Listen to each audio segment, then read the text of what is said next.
കോഴിക്കോട് മുഹമ്മദ് ആട്ടൂർ തിരോധാന കേസിൽ പോലീസിനെതിരെ കുടുംബവും ആക്ഷൻ കമ്മിറ്റിയും കേസ് അട്ടിമറിക്കാൻ ബാഹ്യ ഇടപെടൽ ഉണ്ടായതായി ആരോപണം. അന്വേഷണം CBIക്ക് കൈമാറണമെന്ന് കുടുംബം ആവശ്യപ്പെട്ടു.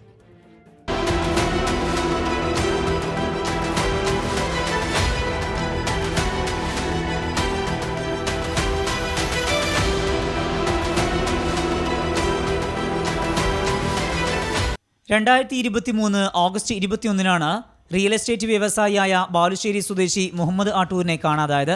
കോഴിക്കോട് അരയിടത്തുപാലത്തെ ഓഫീസിൽ നിന്ന് വീട്ടിലേക്കിറങ്ങിയ ആട്ടൂർ ദുരൂഹ സാഹചര്യത്തിൽ അപ്രത്യക്ഷമാകുകയായിരുന്നു. കുടുംബം നൽകിയ പരാതിയിൽ നടക്കാവ് പോലീസാണ് അന്വേഷണം നടത്തുന്നത്. സംഭവം നടന്ന് 10 മാസം കഴിഞ്ഞിട്ടും പോലീസ് ഇരുട്ടിൽ തപ്പുകയാണെന്ന് ആക്ഷൻ കമ്മിറ്റി ആരോപിച്ചു. പോലീസിന്റെ ഉദാസീനതയിൽ അവിഹിത കൂട്ടുകെട്ടുകളുണ്ടോ എന്ന സംശയം ജനിപ്പിക്കുന്നതായും കുടുംബം. പുതുതായി വന്ന CI വന്ന സമയത്ത് അന്വേഷണത്തിൽ ചെറിയ പുരോഗതികൾ നമുക്ക് കാണുവാൻ സാധിച്ചിരുന്നു. പക്ഷെ വീണ്ടും പഴയ ഉദ്യോഗസ്ഥൻ തന്നെ തിരികെ വന്നിരിക്കുകയാണ്. അദ്ദേഹം ഒരുപാട് കാലം ഈ കേസുമായി അദ്ദേഹം അന്വേഷിച്ച ആളാണ്. അത് തീർത്തും പരാജയമായിരുന്നു എന്നാണ് നമുക്കൊക്കെ മനസ്സിലാക്കുവാൻ സാധിക്കുന്നത്. അതുകൊണ്ടാണ് നമുക്ക് പുതിയ ഒരു അന്വേഷണ ഏജൻസിയെ ഈ കേസ് ഏൽപ്പിക്കണമെന്ന് നമ്മൾ ആവശ്യപ്പെടുന്നു. കേസ് അന്വേഷണം CBIക്ക് കൈമാറണമെന്ന ആവശ്യത്തിൽ ഹൈക്കോടതി പോലീസിന് നോട്ടീസ് അയച്ചിട്ടുണ്ട്.